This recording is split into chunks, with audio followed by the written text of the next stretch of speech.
Paul's letter to the Romans.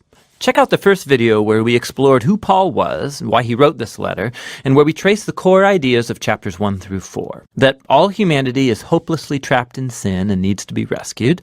That this rescue is not going to happen by people trying to obey the laws of the Torah. Rather, God's righteous character has moved him to rescue the world through Jesus' death and resurrection so that he could create a faith-based multi-ethnic family of Abraham as his people.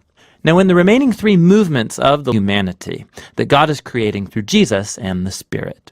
So Paul goes back to the first human character of the biblical story, Adam. His name means humanity. And Adam, like all humanity after him, has chosen sin and selfishness. And so everyone faces God's judgment because we've become slaves to sin's influence, resulting in death. But then Paul contrasts Adam with Jesus, who he says is the new Adam, a human who lived in faithful obedience to God, shown through his act of sacrificial love. And now Jesus offers his life as a gift to others so that they can be justified before God. And so Jesus stands as the head of a new humanity that is being transformed by this gift, which leads him to chapter 6. Paul reminds these Christians in Rome that choosing to follow Jesus means leaving their old Adam-like humanity and entering into the new Jesus-like humanity. And their baptism was a sacred symbol of that transition. Their old humanity died with Jesus, and their new humanity was raised with him from the dead.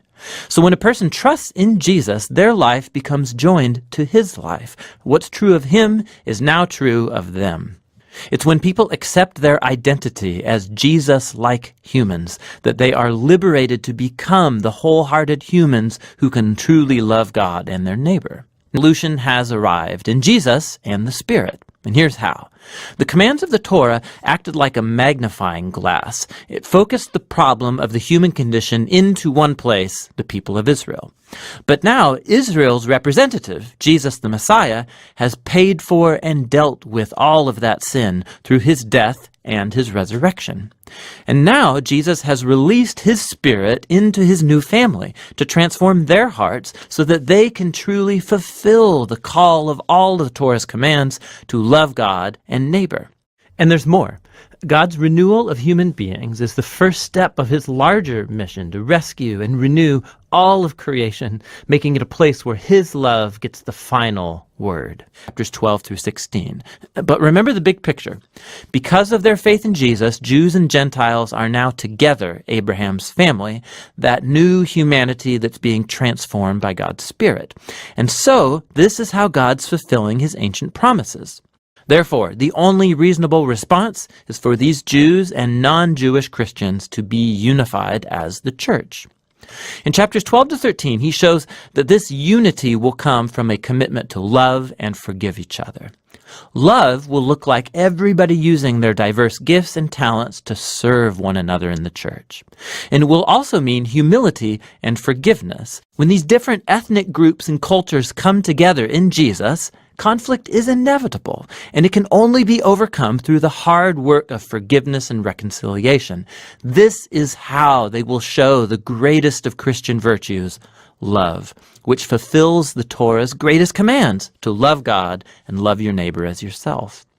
In chapters 14 and 15, he focuses specifically on the issues that are creating ethnic divisions in the Roman church. These are disputes about the Jewish food laws and the Sabbath. And Paul says these practices don't define who's in or out of Jesus' family. And if people differ over these culturally important but non-essential issues, they need to learn how to respect each other's differences. And it's in this way that love will heal and unify Jesus' family.